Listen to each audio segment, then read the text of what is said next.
That moves us to the discussion agenda, the update on the 5-year master facilities plan. Thank you, Madam Chair, members of the board, and our community. As you know, that we are working through our 5-year master facilities plan, and we want to thank you for allowing us to have help to assist us as we work through our 7 questions. If you recall, in our master facilities, our 5-year master facilities workshop, we went over 7 questions. Of the 7, we already answered 1, how will District 5 be organized?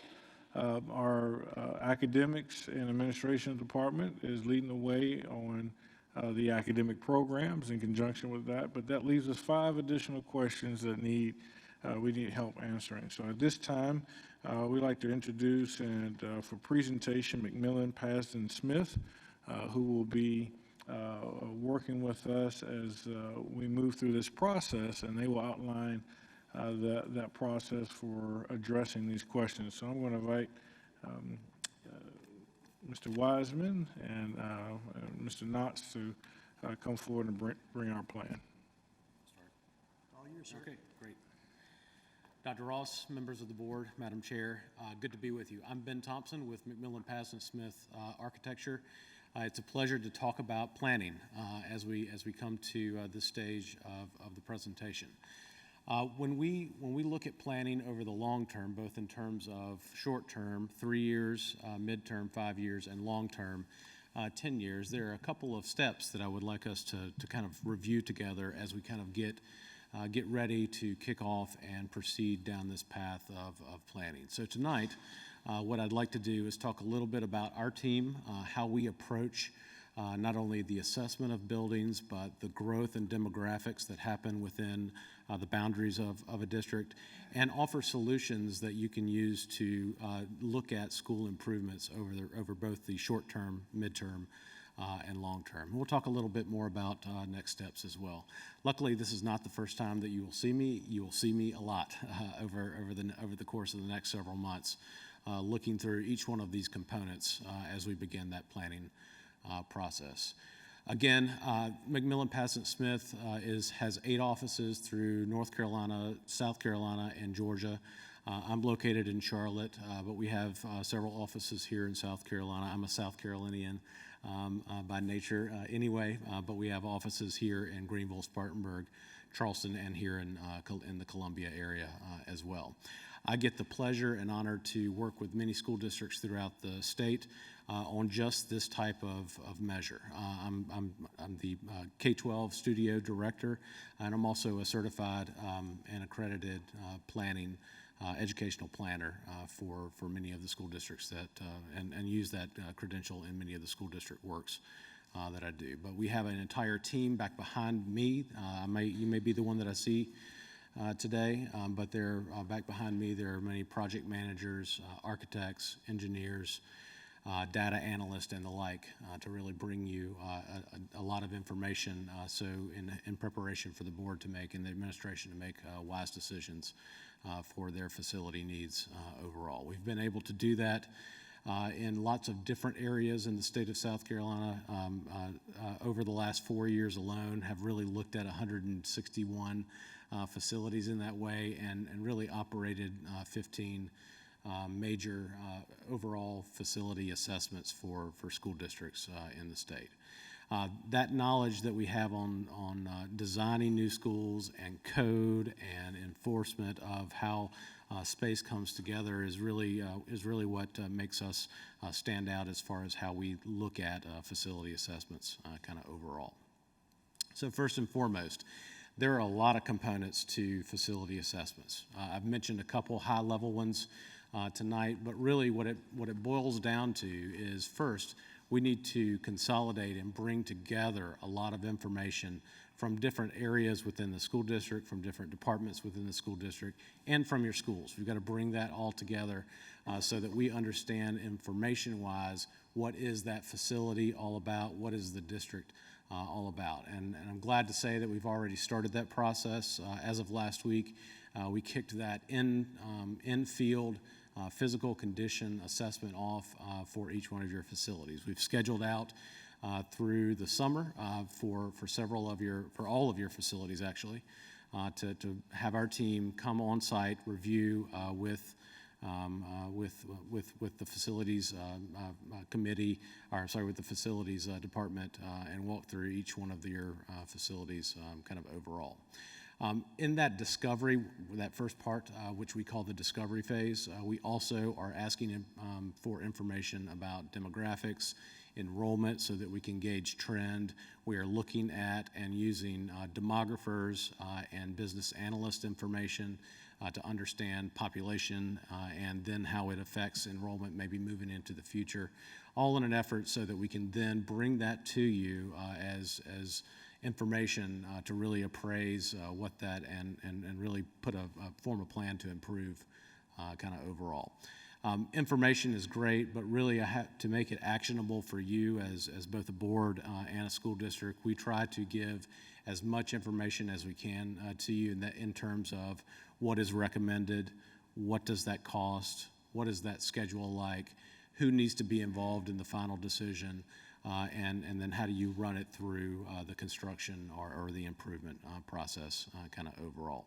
At the end of the day, what we try to accomplish in that 5-year goal or that 5-year window is a maintenance plan for the school district, which deals with your short and midterm needs, as well as a capital improvement plan dealing with your long-term needs tagged to growth or change within the district's population and enrollment kind of overall. So that's really, from a nutshell, what we're talking about today. We go through that first step is really about finding out what's going on in your existing schools. So our team is going through and looking at every single component of a school, mostly in 5 categories, from what's going on with your site and infrastructure, what's going on with your building interiors, how about your mechanical and electrical plumbing systems, and then a building envelope, which is just a fancy name for roofs, walls, windows, and doors that are exposed to the exterior, as well as health, safety, and security, which is generally code and safety and security measures within each one of those facilities. We do rate those as we look at them. Each facility usually generates anywhere from 500 to 1,000 individual items that we need to assess, and then we roll those together inside of a recommendation overall. What I would say about our recommendation side is that it's meant to be time-based, so that you can prioritize how you improve your schools, how you maintain your schools, kind of overall. So really time-based is very important as far as categorizing those deficiencies that we find overall.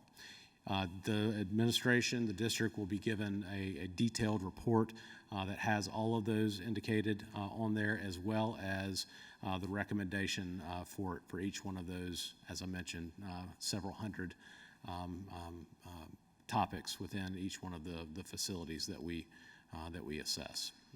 At the end of the day, that will also be associated with a cost, so that you can view the information both in terms of time, when is it needed to be improved, and cost, what is it going to cost us as a district to repair overall. So that's the physical condition of your space. Like I mentioned, we're also doing and looking at population and enrollment change. We'll put it like that because we'll find out whether it's growing, or if it's growing in some parts, or if it's not growing in some parts. We'll find all that out because we are employing a demographer to go through and look at and build that population kind of overall of what the district looks like now, what it's looked like in the past, and what it will look like in 5 years and 10 years. We're going to do that by grade, by school, so that you have a projection or a forecast of what each one of the schools could encounter as time progresses, kind of overall.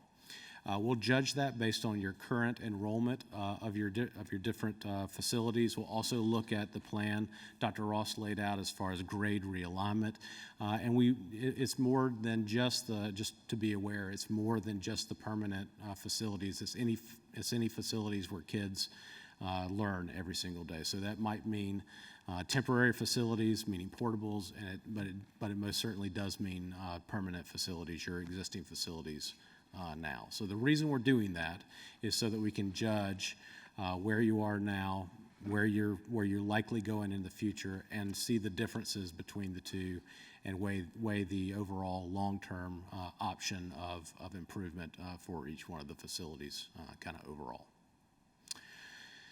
Usually at the end, that we call that a capital improvements plan. Usually you'll get the maintenance plan and be able to understand that. Anything that we look at from an option standpoint gets rolled into a long-term capital improvements plan. That does not necessarily mean a bond referendum. Sometimes it does. Often it means let's use our space in a different way or a better way or a converted way as well. So we're looking at all of those aspects of a long-term capital improvements plan for the district specifically. In many instances, it can result, and it has resulted in some significant improvements for districts in South Carolina. These are just two that are the most recent that we took that 5-year approach to looking at what's best for the school district, looking at the growth, looking at their facility conditions, and offering a plan to improve over time. So for your project, we really appreciate the opportunity to work with the school district. Love your mission statement, love your motto. We're right behind you with that, and the things that we're doing are aligned with to bring you the information to fulfill both your mission and vision kind of overall. There are lots of different moving parts, as I mentioned, and all of them fall within their own individual planning exercise. But what I wanted to convey to you tonight is, while we're going to be presenting likely a lot of different components over time, they all do have a purpose at the end, and that's to get you that maintenance plan and that capital improvements plan kind of overall as we look at the rest of the year unfolding with this plan. We've already begun on the demographic side as well as the facility physical condition side, looking at how we map out the schools that you have in the district. I'm fortunate to have a good many demographers and data analysts inside of our firm from a planning standpoint. So we are looking always at population trends. The graph is just a representation on the screen of what the boundaries of the school district might see from a growth perspective and a population perspective overall. This is actually an interactive chart from a demographic service that we maintain to look at population growth and certainly look at the trends from who's growing and where by district within the bounds of the school district kind of overall. Like I said, come back just for a second. We're still in that information phase, so we're still collecting a lot of information.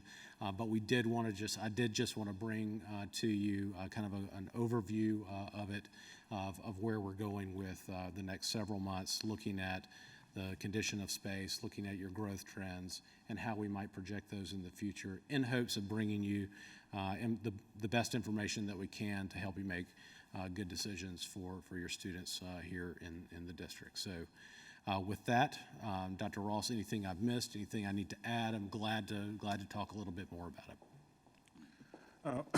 We certainly appreciate you working with us and working with our plan to bring this together.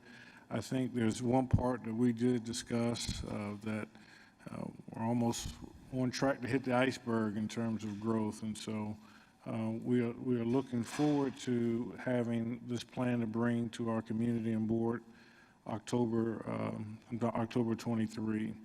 But we're also planning that in terms of growth, we're thinking about where we're going to be fall 2024 in terms of Chapin High School and the projections there. And so we know that Mr. Wiseman says it takes about a year out of planning to prepare for that in terms of the students there. So we're also working or will need support in looking at the number of portables and justifying that in terms of Chapin High School to be prepared for that. So I just wanted to make that as an aside because we're planning on that now. I think we're out of time, but we certainly appreciate this planning so that we can get it right once we make a decision. So we stand for any questions at this time. Any questions? Mr. Satterfield? If you don't mind, I've got just three quick ones. I know you mentioned security briefly. In lieu of what's going on across the nation, how hard do you all look at that, and what sort of things are you looking for? So we have an entire section dedicated to kind of code compliance, which does have security measures in there, and added school district security measures, both passive and active security measures. So when we assess a building, whether it has it or not is a security measure, or not, is kind of a checklist of what does it have, what does it not have. So we are looking at, I'll give you a couple examples. We're looking at camera locations. We're looking at the hardening of different areas of a school. For instance, the entry vestibule. We're looking to make sure that there's consistency between all buildings when we talk about entry access sequence. We're also looking at access control. How do students enter? How do visitors enter? How do teachers enter? And offering a rating of what needs to be corrected, looking at the physical condition side of it, what needs to be corrected in order for those to optimally operate and be consistent with the other facilities within the school district. So that's the maintenance side of it. On the capital side, if we see that we need to look at a standardization across the school district, we will make that recommendation as part of the capital plan for you so that you see overall how the school district can respond to both heightened security requirements today, but also how we might implement those at each one of your facilities. So it will be, in a lot of ways, facility by facility, because you have different facilities at different ages. Right. My second question is, with regards to technology, do you look at how schools are outfitted? I know a lot of our schools are older, and so we've tried to retrofit a lot of our technology, and we've run into a myriad of issues over the years. Do you examine that aspect of the building as well? Yes, where that usually comes into case. Actually, when you're surveying a facility, you actually see a lot of those extension cords on the ground. So one of the things that you may see is, as part of that, is a recommendation for additional outlets. We also check whether you have enough power in each one of your schools. That's usually a good indicator of there's a need for additional mitigation for technology and equipment that maybe the school was not designed to meet at the time that it was what is originally open. So yes, those are some of the indicators we look at. Thank you. Yes, sir. I have a question real fast, sorry, regarding the, you mentioned the grade realignment. So we're going to implement a new model where we have a traditional middle school model. When you're looking at these schools to see, what their needs are you looking at how we can utilize those buildings without any major innovation so that we can utilize the spaces as quickly as possible? The reason I ask is I feel like I've heard some concerns about some, especially in the Chapin area, where there's the possibility that Chapin High School may not be the only school that may need portables. I'm not sure. I'm sure that this study will show that. But if we can go ahead and implement that grade realignment before we actually start any major construction so that we can try to alleviate some of those overcrowding concerns while informing the public it may be uncomfortable for a few years. I don't know if that saves money with not getting portables or with going ahead and implementing that plan so that we see that something is actually happening with a plan and we don't get a plan that doesn't get used. And then 10 years down the line, we're still looking at this. Right. That has, not that that's happened or anything, but I would like to know how quickly we can implement this and what that mindset is as you're looking at each building. Well, I love when plans don't sit on a shelf, right? I'll start there. Don't collect dust, but they're meant to be actionable in many different regards, both from a maintenance standpoint, from a grade realignment standpoint, and from a improvement standpoint. So, to answer your question, what we are going to look at is, two scenarios. We're going to look at what are your number of students in your current attendance zones, both elementary, primary, elementary, intermediate, middle, and high. Then through looking at realignment of that grade level, which essentially just means redrawing attendance zones, we're going to actually take those same number of kids and look at how each one of the schools, if we redraw the lines, how would they be affected? My guess is, we haven't done it yet, but my guess is there'll be differences between many of the different schools. So the response might be nil in some cases, and it might mean that you have to use it in a slightly different way or add to it in the short term, knowing that you might need the overall plan to accommodate a number of classrooms that are not available at the school through that plan. We're not only going to do that, but we're going to take this calendar year, the end of this year, we're going to look at the existing attendance zones, a proposed zone map as well. But then we're going to do something neat, which is take that 10 years into the future, by grade, by school, and really at that 5-year and 10-year mark. The whole reason we're doing that is to make sure that it's not when you realign grades, it's not it's a trend of change rather than just something that it might only have happened for a couple of years, but might recede from an enrollment standpoint per school. I hope that answered your question. But yes, we will be looking at all of that to make short-term, midterm, and long-term recommendations. You simply cannot build things overnight. It takes a long time to get through all the regulation and permitting side of any investment, whether that be a small classroom addition to a school or a renovation of a school. So yeah, we have to be conscious of what can you do now versus what can you do in the long term. Did that answer your question? It does, kind Okay. of. It does. Lots, and I'm not trying to be No, coy about it. There's lots of variables, So right? I know, and that makes it very overwhelming trying to decide what the best solution is for everyone. I get that. I just know that there is a lot of community concern about how quickly they can see change, and that can't happen always overnight. But sometimes, there are situations where you can, be uncomfortable for a couple of years so that you can start that process. And I didn't know if that was included or if that's reasonable or not. That's why I'm asking the question. I think it's totally reasonable. Right. And that really is the formation of a long-term plan. Here's Right. what our end goal is going to be. Here are the steps that we're going to do to get there. Right. So yes, we do Right. look at that. Okay. Ms. Yes, Huddle? ma'am. Yeah, I was trying to write furiously, but I believe you said there are 5 areas that the maintenance plan covers. Did I get that right? What were ma'am. the 5 again? Site, what's happening on your campus from an infrastructure and your site. We're also looking at building interiors. We're looking at building envelope, which is anything that is exposed to the outside, both in terms of roof and walls. And then we're also looking at health, safety, and security. And then your mechanical, electrical, plumbing, infrastructure, and systems. Okay. Does the mechanical, electrical, plumbing, does that include HVAC? It does. Okay.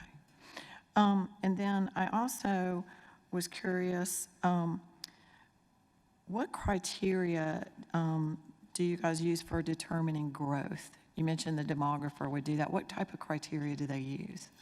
They use a lot of source information from basic to nuance. So some of the basic information that the demographer will share with you guys when we get to the end of that study, his information will be certainly U.S. Census and Census tract data.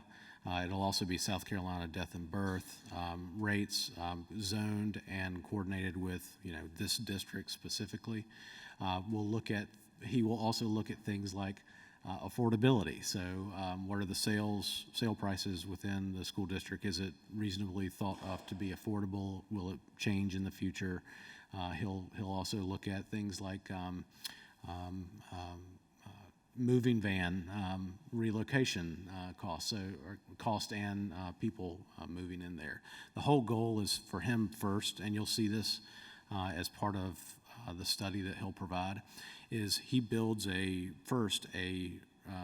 Lexington Richland 5, the boundaries of the school district, builds a population forecast, 10-year population forecast for this specific district. Then he uses a lot of the information about birth and death versus who's moving in, who's moving out of the district, to determine if that's a trend as far as enrollment goes. I mean that to say, if you're growing with much older population, like a retirement community, that's not going to generate as much enrollment as it would if you have younger, tech savvy or business affiliates moving into, industry affiliates moving into the region. So he's making sure he's understanding what that population is now, but what it's going to do in the short term, 5 years in his perspective, in the long term, 10 years kind of overall. Would they also look at like what's happening in the community? For example, I believe we have a new charter school that's getting ready to start. Is that something that they would look at? It Okay. is, yes. And a follow-up question is, will we just get, here's what we think it is, or will we get kind of a good, better, best, or high, low? I mean, how does that work? His numbers are specific, so it'll be from his view, from a demographic view, it'll be a specific number. What's part of our service, though, however, is an update for the next consecutive 3 years from there. So you're going to be able to, as administration and board, see where the delta was. It's what I found over time in the way that we've approached it is that he's very, very close. Obviously, there is no crystal ball, but the demographer that we've been using over time has been very, very close. And things do change within 0 to 10 years. So it's important in that next 3 years after the report is done to really judge internally, has anything major changed for the school district overall? Is there a new industry? Is infrastructure bringing in more communities? So that's part of the whole thing. We're always looking at what's the kind of what's driving change over time. But you'll get a specific number, and that number will be pretty close, and we'll judge how close it is over time, over the next 3 years. So speaking to that, to Ms. Huddle's point on that, when we get a specific number, are we going to get any suggestions of like rezoning lines? Yes. I'm not sure if that's what you were referring to as good, better, worse. And so we're going to get those recommendations. We're going to get one recommendation for rezoning. You're going to get a model built on a recommended attendance zone. Now, Okay.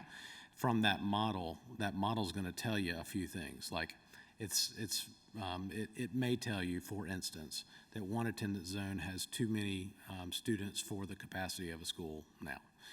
So you may need to adjust that model.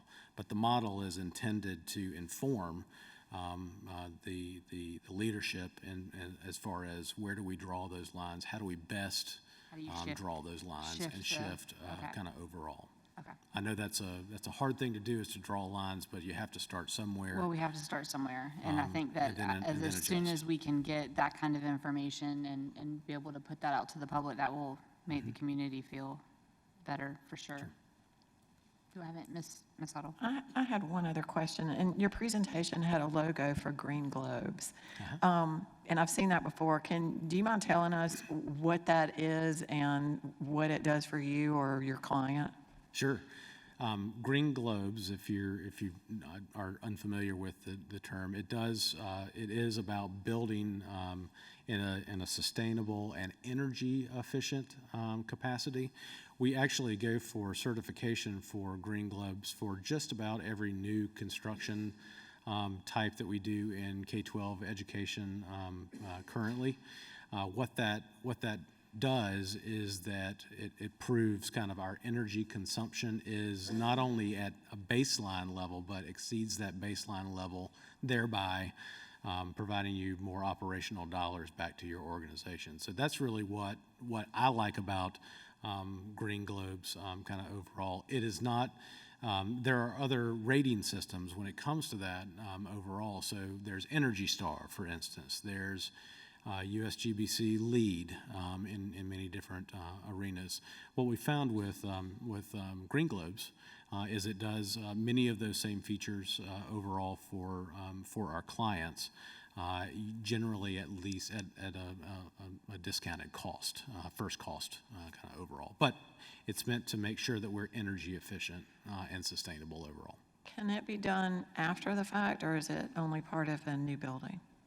It can be done after the fact. No, in many of our retrofits, so long as we're improving HVAC systems, insulation systems, renovating a facility for today, based on today's codes and compliance measures, we can certainly look at Green Globes that way as well. Do we have any other questions, Mr. Hogan? To piggyback on Ms. Hall's questions on the Green Globes, if we had a school that had already gone through pretty extensive, what's the term I'm trying to use? Not construction, upgrades, energy efficient upgrades, is that something you guys could come in and provide a certification on, or is that something you guys would have to implement yourselves? I would suggest if it's something that's of interest to the school district, you think of it as more of a standard. One thing you do have to do is that it has to be an active construction project, whether it be small renovations, additions, or even new construction, for it to be implemented in the process. But if it's something that's worthwhile to the school district, I would say, make it not necessarily your standard, but make it something that you have to comply with from an energy standpoint into the future. So because I think saving money on energy costs is a pretty good idea. So long as you retain the comfort inside of each one of your facilities as well. Question is more along the lines, I guess, can it piggyback on with the guaranteed energy savings contract that we've got in place with those schools? Is that something they could assist each other with, or is that something that Green Globes would be? Well, actually, I might, so that's good to know. So I might actually, and we can take this offline and talk a little bit more about it. And I can actually bring you a few different rating systems for that specific item. There are a couple more that may be more appropriate when it comes to how do we incrementally do small renovations, systems renovations to our schools, and demonstrate per a rating system that it's saving energy kind of overall. That may be a different kind of operational rating system, whereas Green Globes is more about construction and contractors and process kind of overall. So I'll come back with a couple of different things for you to consider as far as operational. No, I didn't want you guys to repeat the process or Sure. be repetitive through it. If you guys could benefit from each other, would have been good. But yeah, thank you. Great. Anyone else? All right. Well, thank you very much. Thank you very much. Appreciate your time. Thank you. Thank you so much. We look forward to the process and many more meetings here in this building as we go through answering these questions. So we thank you so much. All right, Dr. Ross, that moves us to item 15 on our discussion agenda, which is the discussion of an external organizational management study. Yes, ma'am. Here in our discussion at first reading of the budget, FY24 budget, there was discussion about staff and what savings that we could possibly realize there. Looking at what the state, the Legislative Assembly is doing, they're looking at the same questions regarding departments in state government. And one of the process they're using is an external organizational management study. I know this is another study, but this is an opportunity for an organization outside the wheel. It's tough when you're running the wheel to look at how do you actually improve it. And so what is that? it's really looking at the process of structuring, planning, and directing the resources and the members and the people in the organization to achieve its goal. I think one of the things that we have to distinguish, we're compared to public or private companies a lot. And the number one objective of a private company is it has to make a profit. If that doesn't make a profit, it doesn't exist. We're in the social sector. So our number one priority is meeting the mission and vision that's set out by that organization. So one of the things that I wanted to do is just to put this up for discussion if this is something we would like to do, but I think it's important. Talk to our administrators, principals, and directors about just how do you articulate what we do. I think when you look at, if you have not gone to school or you're not certified in school leadership, sometimes it's tough to understand how the structure of the organization of a school district operates. And so I thought it was very interesting. One of the principals brought an example from Nursery Road, Ms. Fisher. And she said, Dr. Ross, when you're explaining to the public just how school operations work, maybe using our PlayWorks. They had 8 people on the stage. And what's interesting about this is the Nursery Road School for the Arts, and the students actually wrote, directed, they did everything about the play. They did the props and everything, but they had a saying. They said there are 8 on the stage, but there's 78 behind stage, the people who you do not see. Now, we call that the supporting cast. And without the supporting cast, you do not have the success of the 8 on the stage. And if you think about our vision, our mission, the value of our support cast, we're going to talk about as we build our budget. We're building it for the purpose of supporting the teachers and the students in the classroom. We're building it for that particular reason. And that supporting cast, without the security, the teacher can't teach. Without the health, the teacher can't teach. Without someone taking care of the mental health issues, the teacher can't teach. Without someone there for the issues in the community, the teacher can't teach. Without someone helping with the behavior, the teacher can't teach. Without a coach helping accelerate a kid who's behind, talk to a kindergarten teacher with the ranges of issues that are within learning that's within that classroom. Talk to a middle school teacher with the ranges of learning that come into that classroom. The teacher can't teach. So before we get to the end where the teacher is teaching, think of all the supporting cast that's necessary. When we present the budget and we talk about positions that we need to cut, I think we need to do it in concert and understanding of the mission. And I think, and I would suggest to the board that we may look at a strategic way of doing that through a external organizational management study, which they can look and see. Maybe there are some efficiencies, but they would look at it from the role of our vision and mission and let that be the guide. That's what I'm charged with, is to love and grow our students through a mission that we're focused on academic, social, emotional growth and development. And so in order to achieve these outcomes. So I would ask, just kind of in discussion, maybe considering an organizational management study. I just wanted to put this out here for discussion to see if this is something that the board wanted to pursue. Do I have any questions? I have a couple of questions. I feel like, this, I will admit if I'm wrong, but I feel like we've had a few different studies over the last year and a half, 2 years.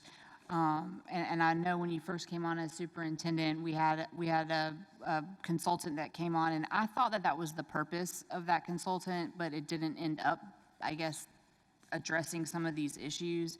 And when we've done the salary study didn't really address any of these, but it still did this. I mean, and listen, I could be confused. I'm just trying to understand all of these studies that we keep asking for.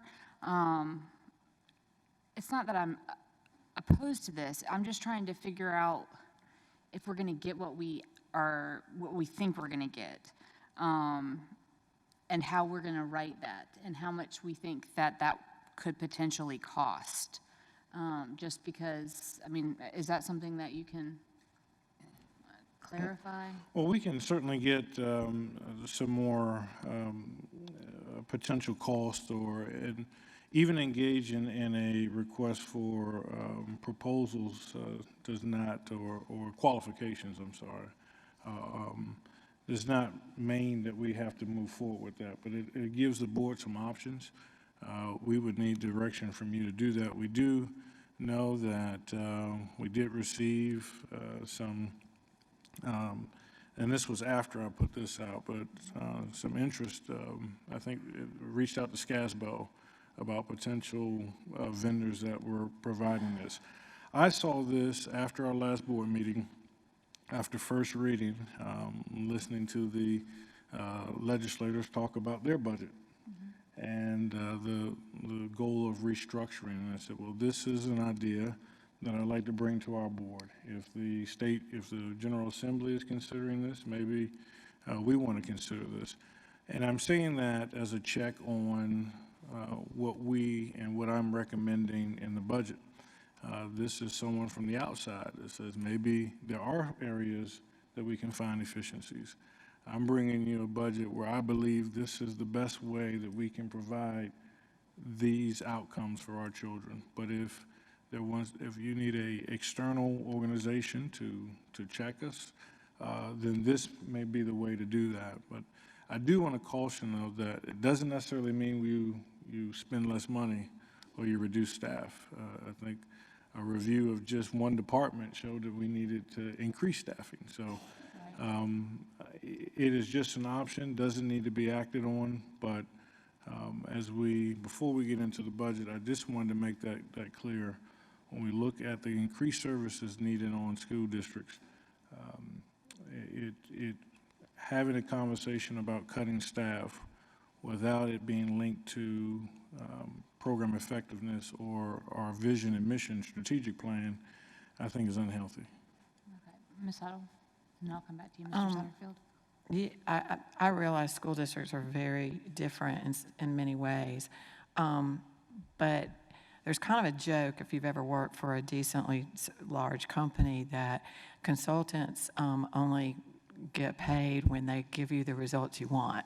So I'm kind of with Ms. Hines. I mean, I'm hesitant to do yet another study. I think, we could look internally to ourselves. I mean, there's gobs of data with the Department of Ed where you can look at what your percentage of admin is compared to others and ask other school districts maybe that have a lower what they're doing.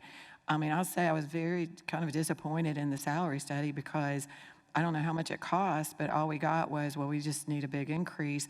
We didn't get, well, here's a pocket of jobs that are underpaid, or here's a pocket of people that are leaving, or we didn't get really a lot of actionable data from that. So I would just be a fan of let's see what other school districts are doing, and let's look to ourselves. We know ourselves better than anybody else to figure out what we can do to be as efficient as possible. I would just to kind of comment on Ms. Huddle's comments. I do understand that our district administration, our district office, I mean, they only have so many resources. And the problem, and I'm not saying, I honestly don't know where I am on an organizational study. I'm concerned that we overstudy. However, what I do recognize is there's only so many hours in a day, and there's only so many people that work in our district, and when we keep adding on like all of these additional things for them to do, we're taking them away from making sure that our district is where it needs to be. And there is a balance there. I don't know what that balance is. I feel like having our administration take on an organizational study internally is a lot to ask, because I know that they are working all the time to get things done. I mean, just working on this budget, I mean, I believe that they've been working until 2 o'clock in the morning just for this. And thank you for that. I don't want, we really don't have like that big of a district office, or those people that could just focus on a study that I know of. I could be wrong on that. And like I said, I'm not sure about where I'm concerned that we like to have studies, and sometimes they don't necessarily provide the actual information and answers that we need to make good decisions. So, I mean, I'm just providing feedback on wherever this goes. I mean, I want something tangible that shows, these are exactly who you need. These people are exactly who you need. This is where, if you don't need anybody. But I know that we've had several situations where we've been told we need more people in our finance department. We need an internal auditor. And, that's just one small part. So it's just kind of my thoughts. Mr. Satterfield, I'm sorry. No, that's, and I was going to say, I agree with a lot of what you were saying, and what Ms. Huddle was saying as well. First and foremost, I'm not sure what kind of things that they would present. I certainly do not want to give teachers or administrators another thing to do. I just don't want to do that. We have burdened them for years and years. Somebody comes up with a newfangled idea or a new way or a new approach. Dr. Ross, are our principals, are they still going on conferences during the summer and visiting and getting new ideas and fresh ideas? We did that for so many years, and we would go, and I would be writing feverishly trying to see what other schools do. And I came back with so many great ideas, and Dr. Ross remembers because we went together on some of those excursions. But I believe that we have a lot of great resources within the framework of our school, and I am a little reluctant. Of course, I don't know the whole impetus of all this, but I don't want to give, especially when we get so many brand new folks, especially we were talking about new administrators. We're going to have a whole bunch of new administrators, so they're going to have a huge learning curve as it is coming into a new district. So I do like the idea of improvement. I know we've talked about a few ideas with the new community service. I think that's a pretty neat idea, and we do need to think outside the box. And I know that when Dr. Ross says we're going to talk a little about the budget, we're going to be talking about thinking outside the box, because education is an ever-changing format, so to speak. But I certainly don't want to give teachers or administrators any further tasks or any new way of meeting or spending of their time. But I think it would be great to have I know I visited the Parents Advisory Council a couple of times, and I listened to them, and there's a lot of great ideas that they're having great discussions. So we do have a lot of resources. But the final thing is if we should go in this direction, if we decide at a future date to go in that direction, I'd like for us to, because it says to achieve its goal, I'd like for us to have a pretty good defined whatever goals, because I know we're going to ask for specifics. If you're going to pay money for something, you're going to want specifics. So I'd like to know exactly what sort of goals. I know I keep bringing these goal things and measuring. That's the educator in me. But I think that would be something that it would be great to get a lot of input from our community and from our teachers and our students and staff on. So that's all I got to say. Thank you. Do you have any more thoughts? I do think that as we continue to discuss this, having a clearer idea of what to expect that deliverable to be, like what does that look like? Are they going to create a whole new org chart for us with every single position, or is it just, where is it going to be focused in? I don't know if they give that to you, or not. I don't know if that's what this is meant to accomplish or not. And really, how long does it take to have that kind of study, and how much money does it cost? And, when we look at implementing it into a future budget, like where is that in a timeline? because obviously that would not happen before June 12th. But I know I ask a lot of questions, like rapid fire. I'm sorry if they're just coming. But that's just my feedback. Does anybody else have any other feedback for Dr. Ross as he looks into this? All right. Thank you, Dr. Ross. And that moves us to item 16, a discussion of the 2023-2024 general fund budget, Exhibit H. This is just a discussion. There's no action that's going to be taken tonight. As we've mentioned before, we're going to have a public hearing and a second and final reading of the budget on June 12th.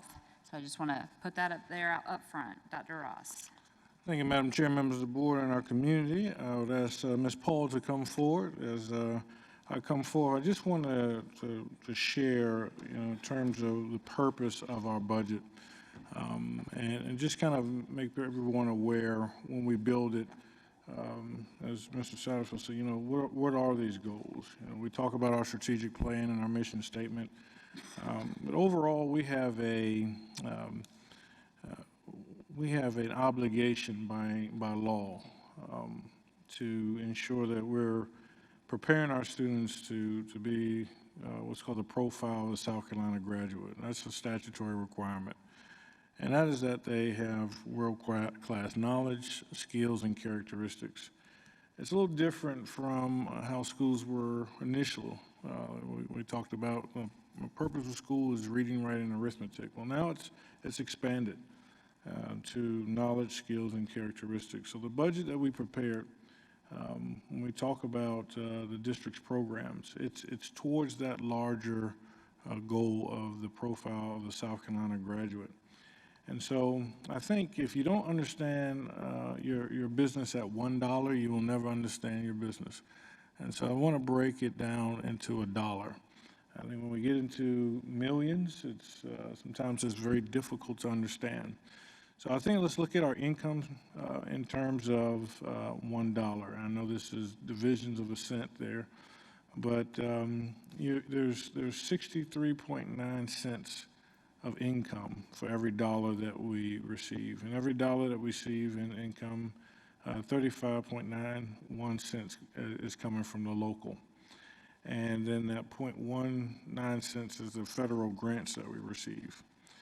And so what does that look like in the bigger numbers? Well, again, you can see the pie that we depend heavily on the state of South Carolina. 63 or 64% of our revenue is coming from the state. Now, we have to understand the state, and I think it's important before we get into budget to understand what's going on in state revenue. There's an assumption, you hear about what happened last year or the year before that or years before. It's an assumption that we're under the same financing structure that we were 3, 4 years ago, 10 years ago. This is the first year of a brand new state financing plan, a brand new funding model. And as we make decisions, I think we just need to be aware of how this funding model works for us. And what impacts it's having on our school district. There are two, and I'm trying to simplify this, so I'm going to ask Ms. Paul to correct me if I'm wrong, but there's two very important factors that we need to see in the state, in the new state formula. Prior to this, you may be familiar with the per pupil, the way we built it by per pupil funding. And it was very easy. We could take the number of students that we had, we would look at last year's funding rate, multiply that times the number of students or weighted pupil units, and then we could build our budgets. That's no longer the case. Right now, you are in a proportionate share with all 77 districts in the state of South Carolina. So what does that mean? We turn in our 135th day numbers. Those numbers are converted into weighted pupil units. Not every student is weighted the same. So you cannot look at the number of students and then think you can create the budget that we're going to receive. You have to look at the weight of those students. And you will receive that weight, and your proportionate share of the entire state population determines your draw from the pot. But then, before you receive that allocation, It's multiplied by your index of taxpaying ability. And what does that mean in short? That means the larger your index of taxpaying ability, the more that's going to be withheld from you. And so the smaller your index of taxpaying ability, the more that will be given to you, that you can receive of that allocation. So we have, I think, the 4th largest index in the Midlands, the 15th largest in the state. This is now impacting us greater. When asked about this, response to us as superintendents and SCASBO, to our CFOs, was you have the ability to pick that up on your local. And so if you grow in students, but your growth is not larger than the average growth of the district, of the state, you do not get additional funds. And so we have seen districts in the state who have grown in number of students, but have been reduced in the funding. You must outgrow the average of the state on condition 1. And then you have condition 2, the index of taxpaying ability. So I think the biggest takeaway that I want us as we go into this year to understand growth in student enrollment does not always mean more funding, and that the index of taxpaying ability is a factor that we have to account that we haven't had to account for before. Now, also on the local side, as we've stated, that we're after Act 388, we do have to lean on our businesses for supports of the schools because those primary homes are not contributing to the operations. As a result, you may remember that when this was first initiated, and we started hearing about this last summer, we started a Shop Local campaign to support our local, to keep that within our community, supporting our schools and our local businesses. So now that we understand where the income, or have a degree of understanding of the income, we need to look at what the expenses are. The reason I talked about an organizational management study is because when you talk about savings, 87 cents of every dollar that we spend goes to personnel. 13 cents for every dollar that we spend goes to supplies, the services, and capital improvements or capital that we have. And so operating a school district now, we're going to talk about what these increased costs look like, but this is the current budget that we're spending right now. This is the current budget. 87 cents of every dollar that goes out is going to people. And so when you're trying to find savings or you're looking at increased costs, it's coming from the people.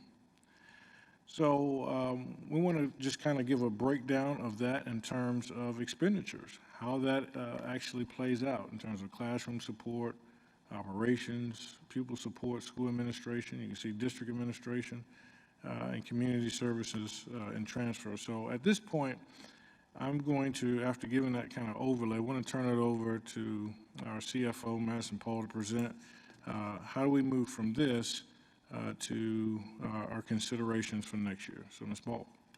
Thank you, Dr. Ross. Yeah, as he mentioned, so he just went through, kind of where we are right now. So I wanted to talk about what is up next. So you've seen this slide a couple times, but I have added some new information. So at the state level, the new budget considerations are as followed: the funded step increase for teachers, a South Carolina retirement system employer contribution increase of 1%. Just for reference, that's gone up 7% since fiscal year 2017, 1% a year.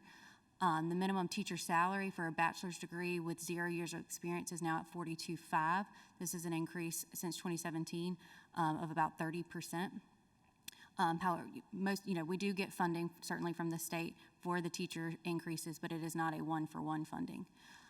Employer health insurance premium increase, that has gone up, or the projection for next year is 3.7% starting January 1st, 2024. The increase in health insurance to the employer contribution since 2017 is between 27.58% and almost 36%. The difference here is due to there are different percentage increases depending on the plan that you choose. So for example, an employee-only plan has gone up since 2017, $1,200 a year per employee, or about 27%. On the full family side, that's gone up almost $4,000 a year, or 36% roughly. From a bus driver salary increase, the recommendation, or the state recommendation is 25% to the state minimum bus driver salary schedule, as we've talked about before. And prior to this new initiative, the increase since 2017 was roughly 18.4%.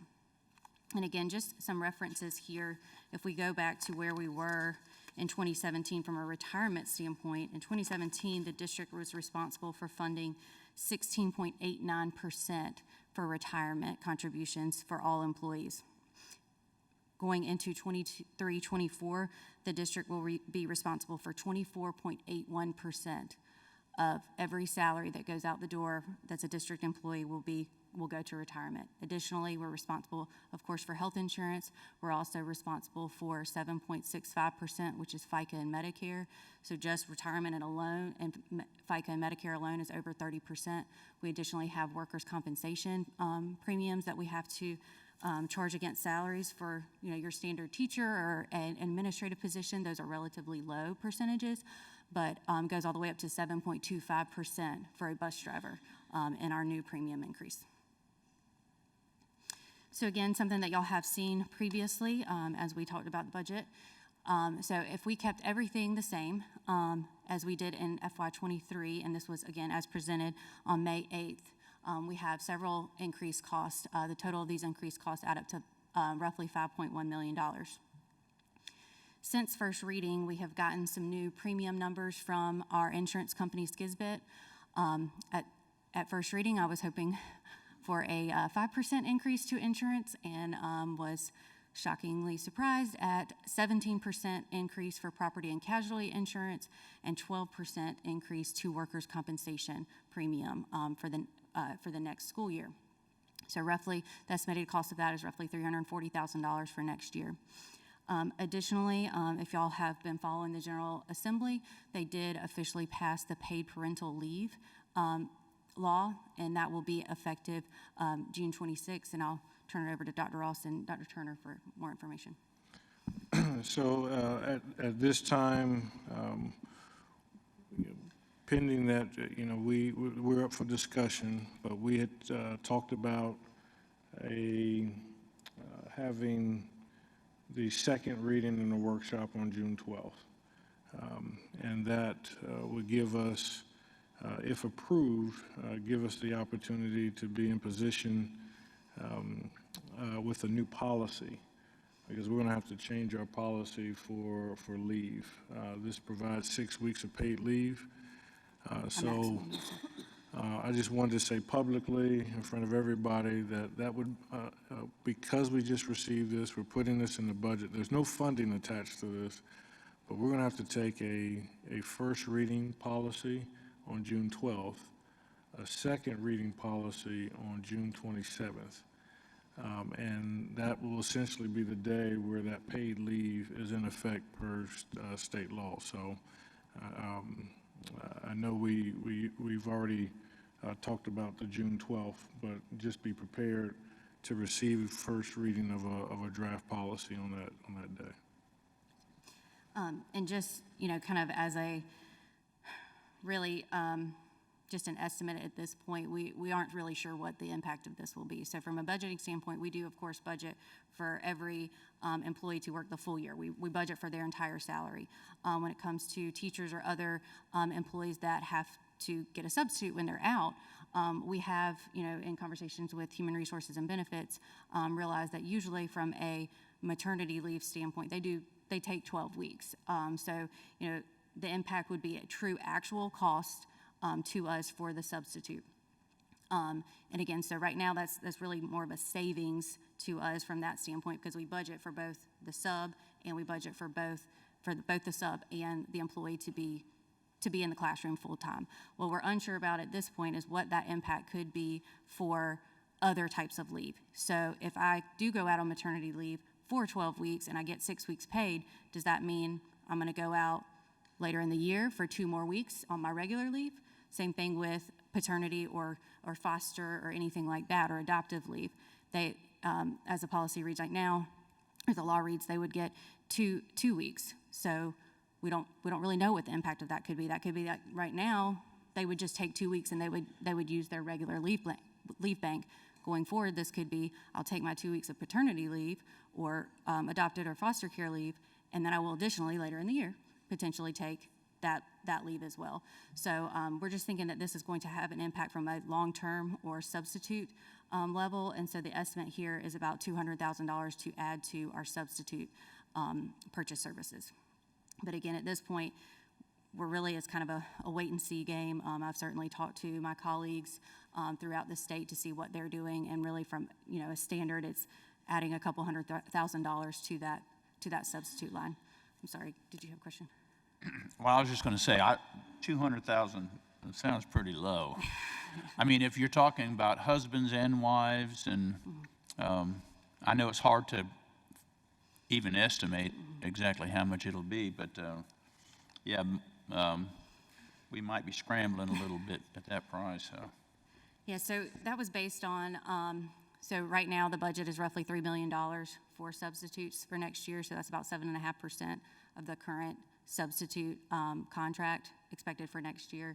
But again, at this point, you may be right. We may come back in January, a budget amendment, and realize that we did not have enough funding available for that.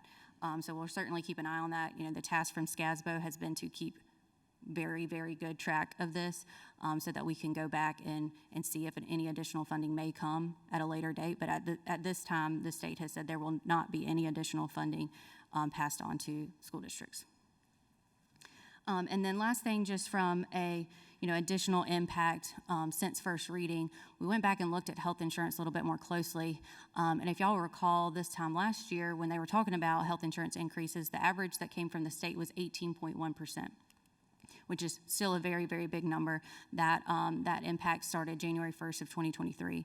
What we've realized in our employee base is that we have more employees on the full family or employee spouse or employee children coverage than we do on just the employee coverage. So from our standpoint, we saw a greater than 18.1% impact come January 1st, 2023, and we expect that to continue going forward. So again, certainly something to keep in mind, but overall total of increased costs since our first reading is roughly $640,000. So quickly, I wanted to talk about the calculation for the allowable millage. As we mentioned before, for the current year calculation, we could go up 9.89%. This equates to 24.34 mils based on our current operating millage of 246.1 mils. If we go back, based on the statute, we could actually go up an additional 25.57 mils, or a total allowable millage increase of 49.91 mils. And again, as y'all have seen this in the past, this is kind of the breakdown of the impact, the revenue impact to the general fund and the impact to the taxpayer based on a $150,000 valued property. So the administration at this point will, and as a superintendent, I'm supposed to bring a budget. We're proposing option 2, but we did want to provide 3 options. Option 1, and Ms. Paul will go over these in detail. As we've seen those rising costs, we've looked at, since first reading, the 22 mills, that would bring it to $232.7 million. We would have the full implementation of the salary study, adding compliance positions, and we'll explain those, as well as those school supports, as we call boots on the ground. And it would address some of those positions that we will see in the sunset of ESSER. And again, that's the following year, but as we try to, we don't see a horizon where we'll need less clinical counselors and safety personnel. In terms of option 2, that we're not talking about the ESSER sunset in this one. This is really implementing the salary study for the teachers and support staff. It's not the full implementation of the admin recommendations. We do add compliance positions and school supports. And then option 3 is to reduce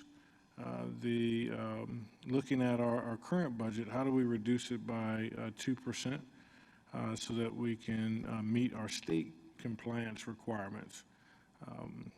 And so that would be $226 million, zero meals of increase.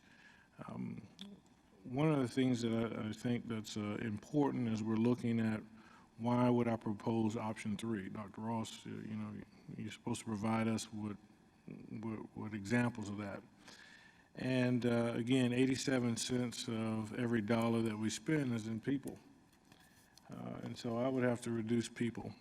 But I have to do it in accordance to board policy GCQA, GCQB, professional personnel reduction in force. And that's also for professional and our non-certified staff is correct. Your board policy outlines 4 conditions in which I can reduce staff. And it said the board may find it necessary to eliminate staff positions because of decreases in student enrollment, changes in curriculum, financial exigency, and other circumstances as determined by the board. In terms of student enrollment, we have, I know in the COVID year, as was mentioned in public participation, that we were 20 from down, but if you think about that COVID year, we lost about 600 students that year. We are climbing back from that COVID year.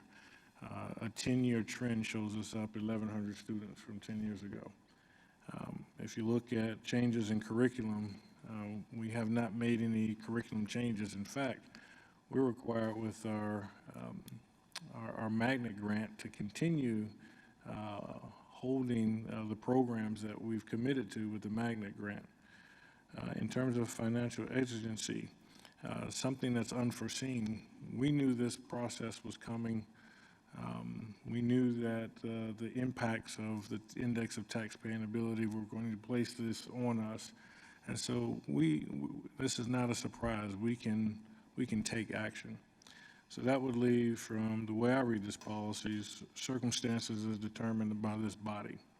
And so option 3, we would look for some guidance in terms of what those circumstances would be. So before we move into that, I think we owe you a discussion of all 3 policies, all 3 options. So I'm going to ask Ms. Paul to walk us through those. Thank you, Dr. Ross. So as he mentioned, we do have 3 options to present before you today. Since the administration's recommendation is option 2, we'll take a little bit of a deeper dive into option 2, and that option 2 was included in your budget book as well. So looking at option 1, as we mentioned previously, the increases that we already know about are roughly $5.7 million. If we move forward with the salary study exactly as Evergreen presented, the estimated impact is $9.6 million. If we move forward with new positions related to compliance, which we'll talk about on the next slide, it's $1.1 million. And then new positions for certified staff and student support is an additional 13 positions, or $1 million. The last item here included is the Chapin High School portables for May 2023. So this is really a fall of 2024 foreseeable issue, but we would need to go ahead and order those, try to get them on site, equipped, and all of that. Mr. Wiseman's team would be working through that over the summer, so we do expect that to have a fiscal year 23 impact. So the total expenditure increase for option 1 is $18.9 million, or a total millage increase of 22 mills. So diving a little bit deeper into what those positions. Can I ask a question real quick, just Yes, ma'am. because it's right here? When you talk about the portables and for Chapin High School at the 1.5 million, Yes, ma'am. isn't that a one-time cost? Yes. So why is that included in here? So Why would we not pull that from like fund balance or somewhere else for one time? You certainly could. Okay. You could pull it from, we do have other items that are one-time costs that we include in our operating expenses. But Okay. you could certainly pull it from fund balance if you, or if the board so desired. But again, when he talked about the ESSER sunset, we thought the administration's kind of thought process here was, okay, well, we would go ahead and include that impact, include the Chapin High School portables for that 1 year to plan for the next year of the ESSER sunset, where we would then need that 1.5 for the ESSER positions. So it's kind of like a placeholder It's a- for the ESSER funds? Correct. Yes, ma'am. Okay. So we, again, ESSER doesn't officially sunset until September 30th of 2024, and we estimate that impact to be about $1.5 million in that year. So in order to plan ahead for that, we would go ahead and order the Chapin High School portables, use that one-time money, and then that would be repurposed in the following year for ESSER. Okay, sorry for interrupting. No, that's okay. Thank you. So again, going forward into our compliance positions, several of these deal with special education and our federal and state compliance requirements, as well as Midlands, averages and kind of local compliance based on other school districts. So you can see here the recommended special education positions. We also have recommended a Title I teacher move. So this is basically, right now we have one Title I, I believe it's actually an interventionist, maybe not a teacher, I apologize. I think paid the similar, but for Title I, right now we have one staff member dedicated to Title I schools and working with new teachers at those Title I schools. We've realized that that need is greater than just Title I, and in order to do that, we have to then pull it out of Title I funding. We can't allow a teacher or an interventionist that's funded through Title I funds to then have that service at other schools. So the recommendation here is just to remain compliant and to make sure this interventionist is as effective as possible. We would recommend pulling the positions out of Title I funding and into the general fund. And then the second item is... Can I interrupt you just for a second, please? Dr. Ross, with those new special education positions, I'm sure they're warranted because of compliance. Where are you going to house those additional classrooms? Ms. Miller? Yes, sir. These are actually, we have the space already. We have them a lot of times, Mr. Satterfield, with some of these. We're currently contracting out for those services. They're just not employed by our district because by federal law, we're mandated to provide the services. So the spacing currently is not an issue. We do face that in our preschool, our 3DD and 4DD, but our principals have worked on the additional spaces that we need for that. Yeah, well, I'm excited to see about the BCBA position because with the growing number of children with autism, it's a wise investment for sure. So again, moving forward to the what Dr. Ross likes to call boots on the ground position and teacher support, we do have 10 certified new positions. These have been identified by schools and then verified through the Office of Academics based on their recommendations to move forward.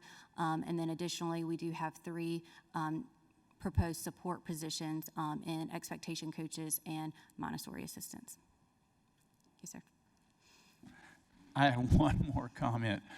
I'm not sure, and this goes on to Ms. Turner, really. This is going to fall on her shoulders. I mean, if this budget is approved, we're talking about for next year, right? All these positions, and these are pretty tough positions to fill. I mean, they really are. This is not just not that elementary is not tough to fill or social studies, but all these special education, severe and profound teacher, those are really hard positions to fill. So, and I know that more and more, what a lot of folks don't realize is more and more students are qualifying for special education. The numbers have just gone up. More and more students are being identified, and so I'm sure that's the reason for the increase. But Ms. Turner, you're going to be a busy young lady for sure. I'm so sorry that we keep interrupting you, Ms. Paul. Please continue. No, that's okay. I do want to mention, if y'all recall, I believe it was a few months ago now, we were aware of this request on the special education side, and we did come to y'all in executive session to discuss these needs and ask for, I don't know what the right term is, but to truly move forward with going ahead and recruiting for these, because we knew that it would be an issue if we started recruiting June 12th or June 13th. So we did decide to talk to y'all about that at that time, as just an information piece to know that we're going to include it in our budget, but we've got to go ahead and start recruiting some of these positions as well. So that is really the focus of option 1. So looking at option 2, again, same increases as already included. We do have a slight change to the salary study recommendations. So with option 2 implementation, we would move forward with the teacher, bus driver, and support salary scale changes. But at this time, we would recommend doing an additional review of the administrative changes and just adjusting the scale at this time in order to further look into those. Again, additionally, we would still recommend the special education and the Title I compliance positions, and additionally the boots on the ground positions, as well as the Chapin High School portables for, I'm sorry, that should not say fall of 23, it should actually say May of 23. So again, total expenditure increase for option 2 is 18.3 million, or a total millage increase of 19.9 as presented at first reading. I won't go into these again, but again, same positions as option 1. And then we also have option 3, as Dr. Ross mentioned earlier. So option 3 would be an option just based on pure revenue growth and not a millage increase. So what we know right now is the estimate for our revenue without a tax increase is roughly $226 million. We know that our costs are increasing by 5.7, so that would leave an additional $6.7 million for new initiatives. What we've talked about today are the salary study, the compliance positions, and certified and support positions. So all 3 of those combined add up to, at a minimum, 11.1, or at a maximum of 11.7 million. And then again, the ESSER impact, or the Chapin High School portables in 2023 would also be there as well at $1.5 million. So at this point, if y'all did choose to go with option 3, then we would need to actually reduce our existing expenditures by 2% in order to remain in balance. So again, looking at option 1, here's the breakdown. As Dr. Ross showed you earlier, looking at the current year budget, we're roughly 64-36 split between state and local. Option 1 would keep us really in line with that, really more of a 36.5%, and the total revenue would be $232 million, $232.7 million. If we look at option 2, again, split is very similar, 63.6% on the state side and 36.2%, so slightly down from what we saw in option 1.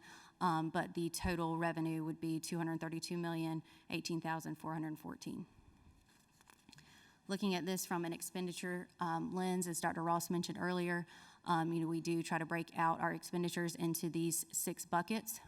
If you really go back to the original slides that showed the current year budget, the biggest increase here from the current year to the new year is classroom instruction. That is, of course, our focus as a school district, and so we're trying to keep in line with those percentage changes into the new year.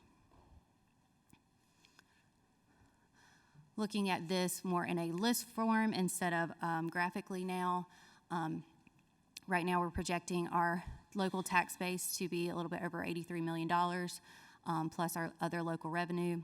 We are still expecting the same roughly $12.4 million increase from the state side, so a total budget of $232 million, or a 7.5% increase.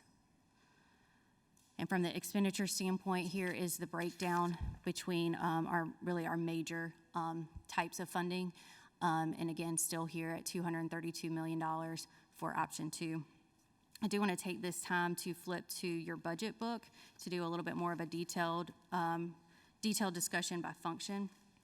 So if you look at your budget book, we do have our board report expenditures. The columns you have here, you have the 21-22 actual expenditures, you have the 22-23 amended budget, as we talked about, or Dr. Ross talked about earlier. And then we also have a new column that I don't know that has been shown to boards in the past, but I felt like was really important to show y'all today, is the 2022-23 proposed actual budget. So, or I'm sorry, actual expenditures. So what this looks at is it compares our budget to what we're actually spending. It does include encumbrances, but as we have learned, not everything is encumbered.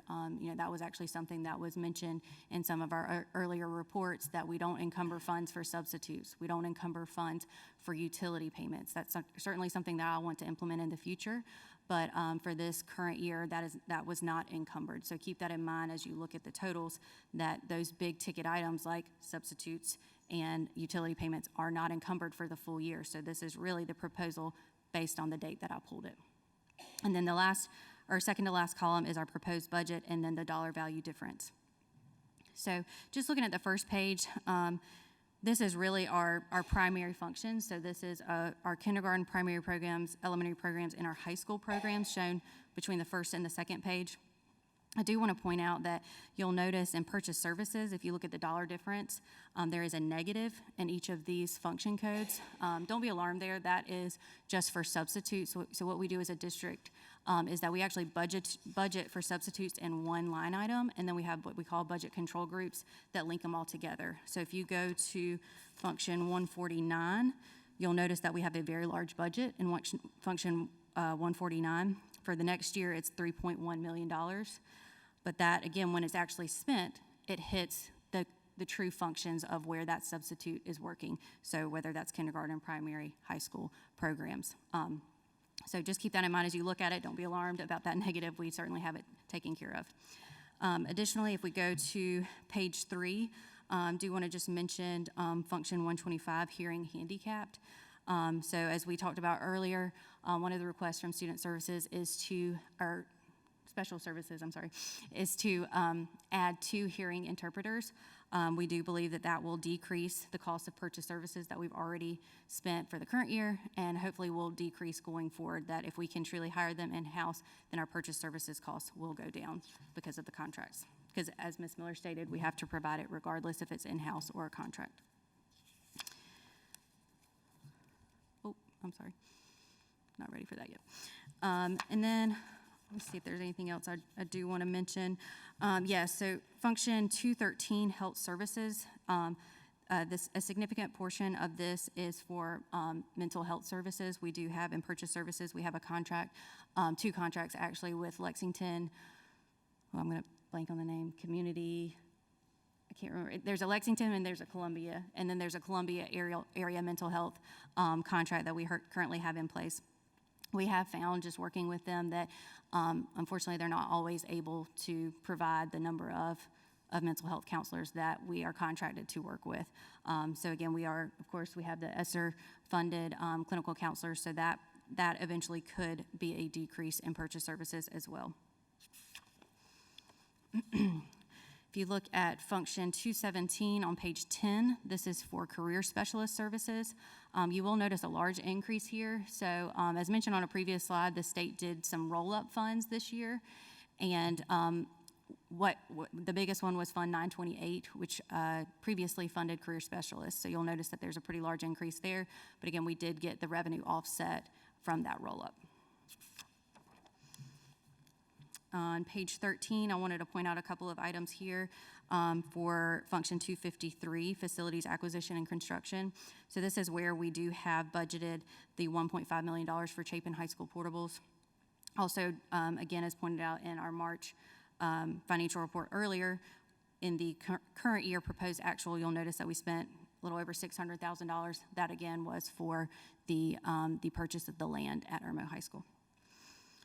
And then looking at function 254, you'll definitely notice some increases to purchase services and supplies here.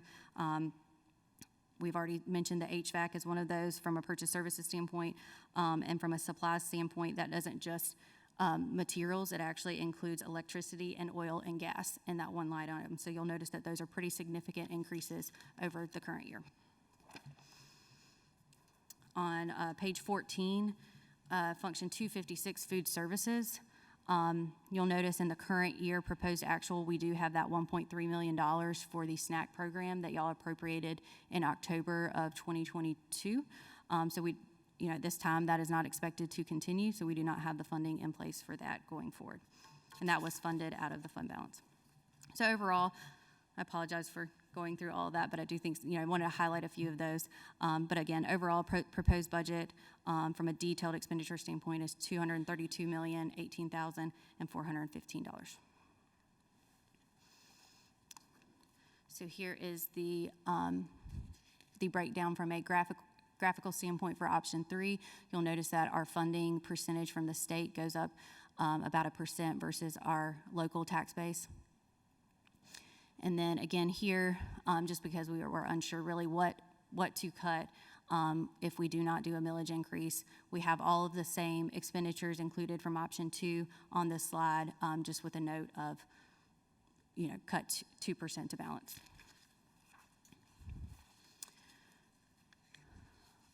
From a taxpayer impact standpoint, option 1 at a 22 mil increase, for a business valued at $150,000, this would be $198 per year increase. For a vehicle valued at $30,000, this would be a $40 per year increase. And as we mentioned at first reading, option 2 at 19.9 mils would be a $179 per year increase for a business valued at $150,000. And for a vehicle, it will be at $30,000, it will be $36 per year. So kind of wrapping up with where we are. So again, we're at discussion right now on May 22nd of the new year budget. On June 12th, we will have second and final reading. We will also host a public hearing prior to the board vote. We will advertise this hearing 15 days prior as required by law. And then hopefully by June, we will have a state budget signed by the governor. Each day that passes makes me a little bit more nervous from the state standpoint because at this point they do not have a budget passed and are still trying to work towards that. And then I'll turn it back to Dr. Ross. Thank you, Ms. Paul. So what that brings us to is, again, the three options that we have. We try to go over those in detail. Of course, option 3 needs some guidance and direction. Our recommendation is option 2, but this is discussion, no action. But we did want to hear the feedback. So we stand at this point for questions. Do I have any questions? Ms. Huddle? The Evergreen recommendations, what was the percentage that was recommended for non-teachers, non-certified? For support staff, it was 4.2%, and for admin, it was and this is on average, it was 2.9%. And that would be on top of the step increases that they get? Correct. What was the admin again? 2.9. Okay, also, can you tell us what, I thought it was in the slides, but my computer died. What's the value of 1 mil? The value of 1 mil is roughly $300,000. 300,000. I have some other questions, but I'll let people go. Do we have any more questions? Mr. Satterfield? 300,000. On the fees on vehicles and real estate, are those graduated or are those flat fees? The increase? In other words, if there's a millage increase, you gave the examples on this value house or this value car. Are those flat fees or are those graduated? Yes, they're flat fees. So basically how it's calculated, if I have a $30,000, or let's do $100,000 just because that's easy math for me. So if we do $100,000 business, $100,000 business, the percentage is 6% on that, so that would take you to $6,000, and then depending on the millage, you would then multiply that by the millage. So if my assessed value ends up being $6,000, if the millage is 500 mils, then that would be half of the $6,000. So ours going up 19.9 mils would be actually $6,000 times 0.0199. Okay, thank you. Yes, sir. And about I've heard a few times about reassessment and how that impacts the overall budget. Can you kind of talk to that about you know, what that history is over the last few years? I mean, I don't know if you have that offhand, but just, you know, how the reassessment plays into what we receive as a district that is not part of that millage increase. Right. So I we're can going to just get talk more in- money every year, even though we don't increase millage. So how does that play into the budgeting process? So let me talk about reassessment in generalities, if that's all right. So reassessment happens in the state of South Carolina every 5 years. The purpose of reassessment is not to provide additional tax revenue. That is not the purpose. The purpose of reassessment is to reapportion the values of the district, the county, the city, whatever, you know, it may be. So for our state, it's done on a countywide basis. So every 5 years, they do an assessment, and they may say, okay, 5 years ago, our assessed value was I'm just throwing numbers out, was $500,000. We do a reassessment 5 years later, and it's now $600,000. What the district is responsible for doing at that point, because again, it's not supposed to be an increase in revenue for the district. You actually have to roll back your millage. You have to be revenue neutral. So if this reassessment didn't happen, what would my millage be based on that? So in 2020, the district did roll back 10 mills based on that calculation because the assessed value of the district did increase. So in order to remain revenue neutral, they had to roll back the millage by 10 mills in order to not realize that gain due to reassessment, because that is not the purpose. It's really just to reapportion the assessed values in the area.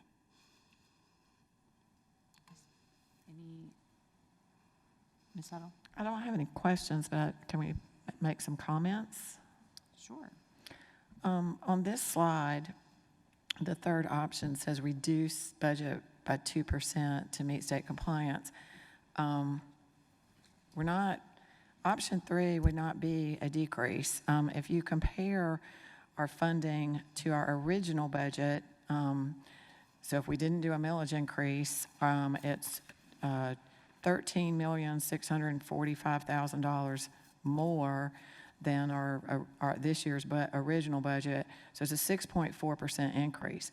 And the main reason we amended the budget was because we actually had extra money. So even if you compare it to the amended budget, it's still $12.4 million higher, 5.8% higher, not less, than this year. The other thing is what we're not taking, I feel like we're playing kind of funny money. We're, you know, putting the portables in there when they're really, I mean, Ms. Hines, that was an excellent point catch, is really kind of misleading. I also went back, because the whole ESSER thing bothered me, and I went back, and anyone on the board wants to watch it. It was the August 31st, 21 meeting. And at the 26-minute mark, our then CFO said that these are temporary grant positions, and the individuals are fully aware of that. So I just want to let everybody know, you know, kind of how those came into being. Another point I want to make is that we're not looking at reductions. All we're looking at is, well, this is going to cost more, this is going to cost more. We had a special procurement review. We won't have that again. We have the $600,000 for Westcott that got put in, and I understand why, but it got put in operational. We won't have that. I believe we have at least $1 million potentially for SEL training that we haven't spent. We won't need that. We had $150,000 for 4K kindergarten. I mean, there's a lot of things that all we're looking at is we're going to add. Well, what about the stuff that we're not going to spend that we spent this year? I'd also like to talk about the fund balance. The fund balance in the last 10 years has increased by $21.3 million, or 69%. And that even takes into account that we moved $8.8 million out of fund balance and spent it elsewhere.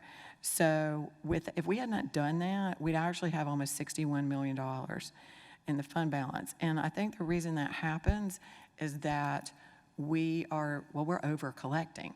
And I think that's because we're using that 95%, and in reality, we're getting closer to 97 or 98%.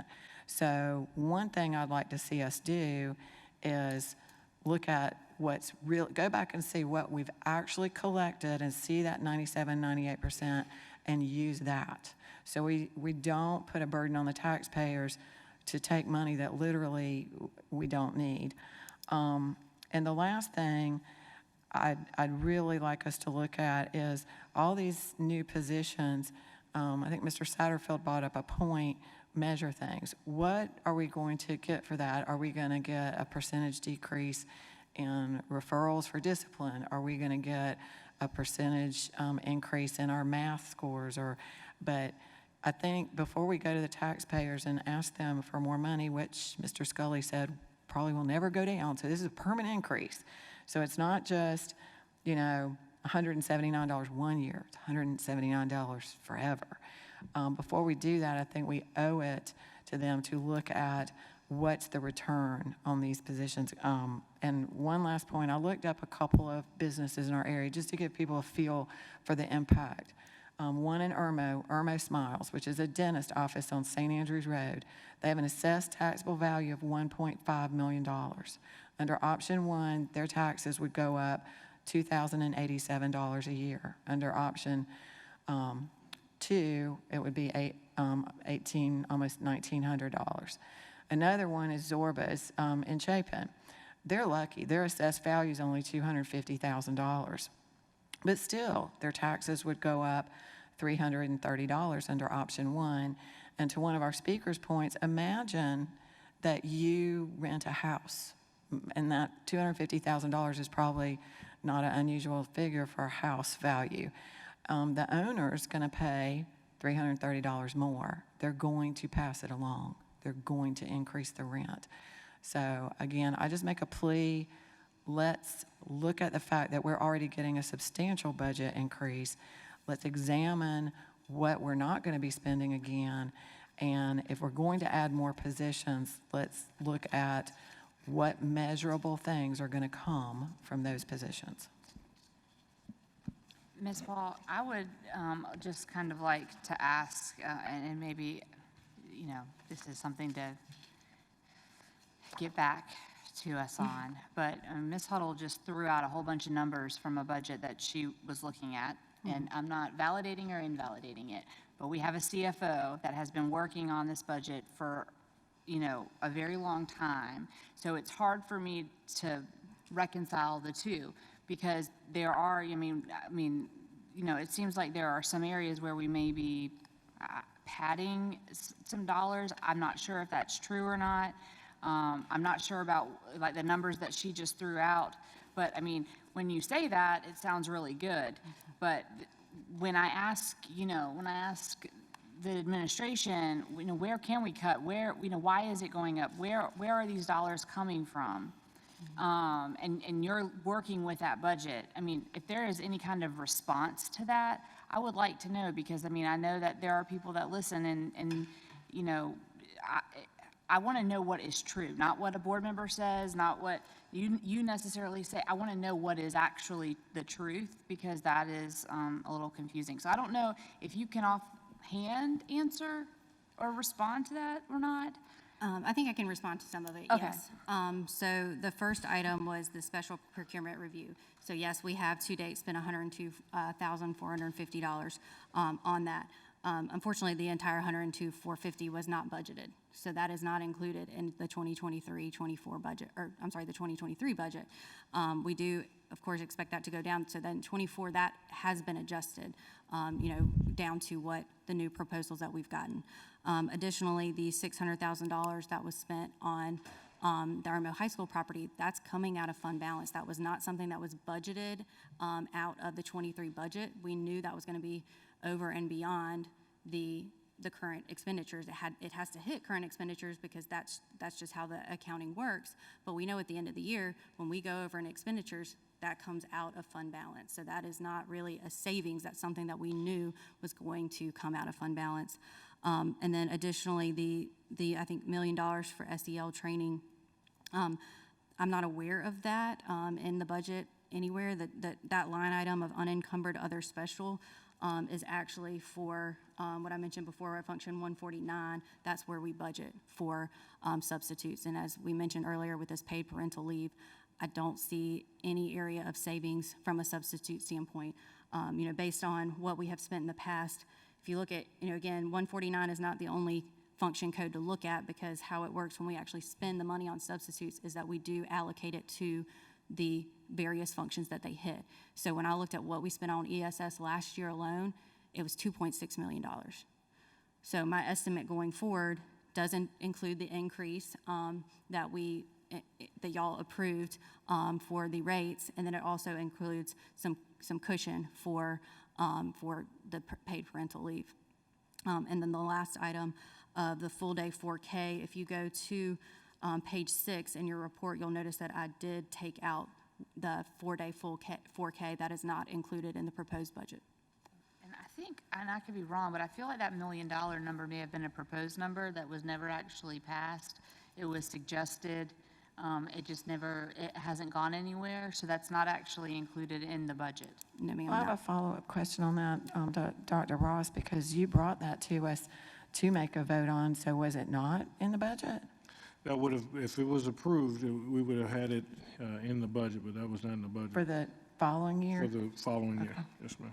And there was mention at that time, I believe, about ESSER funding as well for ESSER. So is SEL. that in any of these budgets? No, ma'am, we do not. We're going to consider proposals, but looking at the price and look where we are, we do not have SEL in this one now. So, Mr. Satterfield? Yeah, I had one other question. If we implement this full salary study, where will that place us in, as far as rankings in the state or in the Columbia area? Well, the challenge I think that Dr. Ross gave Evergreen was that we certainly want to be competitive in the state, but most importantly in the Midlands. So with each of those, and again, it's based on what we know right then. So if, when she did when they completed the study, this is back in the fall to springtime, we don't necessarily know what other school districts around us are doing at that time, but we did request to remain competitive, if not the best in the Midlands area in those, Okay, as far as thank you. salaries go. Mr. Scully? Yeah, just a couple of quick questions and then on some comments. So if I understood you correctly, Dr. Ross, one change is we're relying on or one consideration is the index of tax paying ability.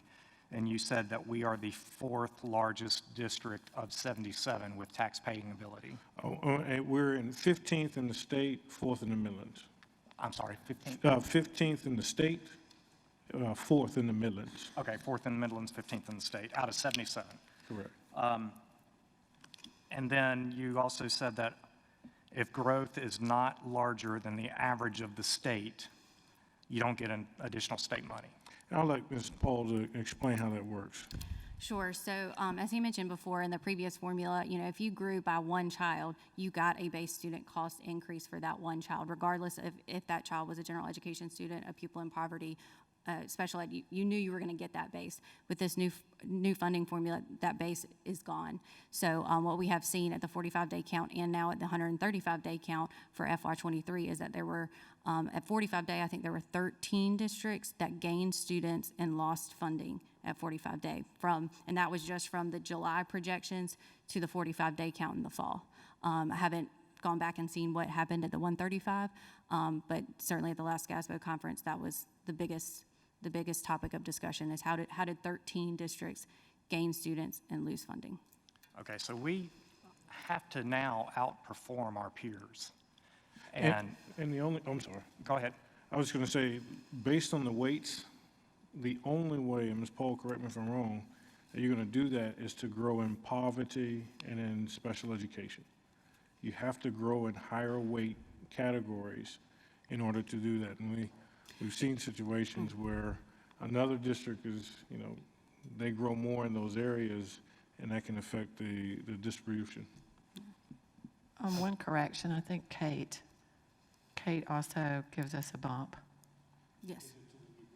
It's like 1.2. It's 1.2 versus 2.6 for special ed, and Right. then an additional 0.5 for pupils in poverty. Great. Yes, sir. But I guess my overall point that I'm making is now more than ever, more than any other time previously, if we do not invest, we will fall behind because the other districts will, and we're already seeing that they are. To me, option 3 is not even an option. This is not a question of whether to raise the mills or not, in my opinion. It is truly a question of, is option 1 enough, in my opinion? That should be the debate. We have to invest. If we choose option 3, look, of all these good people in this room, who are you going to cut? Or if you don't cut them, which ones are you going to tell you're going to take away their health insurance? This is, it's not even an option. So I don't know where the district is, the administration is going to land on your recommendation, but that is, in my opinion, what the debate should be about. Because we have to invest in order to keep up and maintain the excellence. If we don't, if we even just stay stagnant, we're going to fall behind very quickly. So that's all I've got. Anyone down here? Ms. Huddle? It really bothers me that we're talking about cutting people because it feels like we're just trying to scare people or tell them they're not going to get health insurance. We have not seen a budget. I have not seen a budget that shows if all we do, no new positions, if we keep the same positions we already have, we do the health insurance, the retirement, we do all those things, what that dollar would be. I have yet to see that, and it really disturbs me that anyone is talking about cutting people. That's just to scare people, and that's not fair. That's not fair to our employees. That's not fair to anybody listening. And before we ever talk about that, I deserve, I'm sorry, to see a budget that is just what we have now and what we have to do, including giving their teachers the full raise.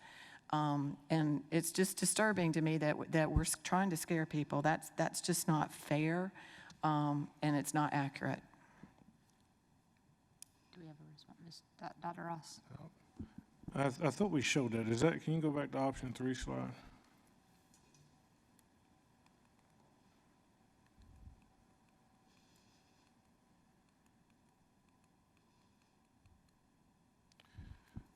So one of the things that I wanted to kind of address in this, and you can look at the areas you can take out. The revenue without the in-tax increase is $226.1 million. We gained, was it 12.1 million or 12.4. 12.4 million. Yes, sir. So we're up 12.4 million from last year, and that sounds great. But between first reading and now, without touching anything, you haven't touched anything, we've seen the price go up $640,000. So our net, gross is everything, and we tell somebody how much you make gross, but your net is what you bring home. So when we're looking at our net, we're up 6.7 million. Now, we're talking about the same dollars here. You talk about fund balance, this is one-time expenditure. When we get to October, what percentage is our fund balance around? I'm sorry, I don't know off the top of my head, but it is significantly less than it is at June 30. And by law, we're supposed to have a fund balance of 8.33%, correct? Yes, sir. So we have to keep that. So this notion of, we can just use fund balance. When we get to October, we're not trying to do a tax anticipation notice. We're trying to make sure we have payroll. And our full 18% of fund balance is what, 2 months of payroll? Yes, sir, roughly. So I think, I just want to put dollars to our talk here. So we're up net 6.7. We want to give the teachers alone, just the teachers. What is that number? Roughly 7 million. That's not compliance. Now, I've said, to outpace the state, we have to, the highest degree of weight is special ed, right? That's what, 2.6? Yes, sir. General ed student is 1. So we're growing in poverty, we're growing in special ed. With special ed, as you grow, you also have compliance issues with those special ed students, which you're seeing manifested in these positions. So it's not like we're getting all of the funds for that. For every dollar that we have to spend for the teachers in terms of pay raise, we're averaging about 40 cents that we need for benefits for that teacher. So between, it's, as I mentioned earlier, 24, let's just call it 25% for retirement, 7.65% for FICA and Medicare. So those two alone get you to roughly 33%. And then it is a smaller percentage for workers' comp. It's about less than 0.5%. So I think probably 34% would be more accurate. Yes, sir. So where does that 33, 34 cents come from for every dollar of pay raise we get? We would have to fund it ourselves. So you see what I'm saying, these rolling costs that are coming in? I don't know how, the kids said, let the math, but that's not doing compliance. That's only doing teachers, not support, not the admin. We're already in the hole. And so when we say the existing expenditures, to build option 3, we need direction on where that is going to come from. When you talk about up to 2 in the morning, there's no, we appreciate you recognizing the work of the staff, because there is no sleep.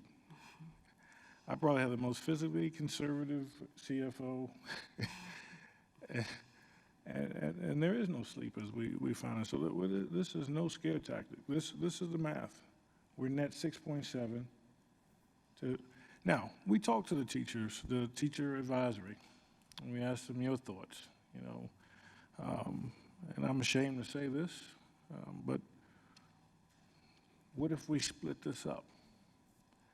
And those teachers, their support of those support staff members was just very encouraging, because we were looking at options.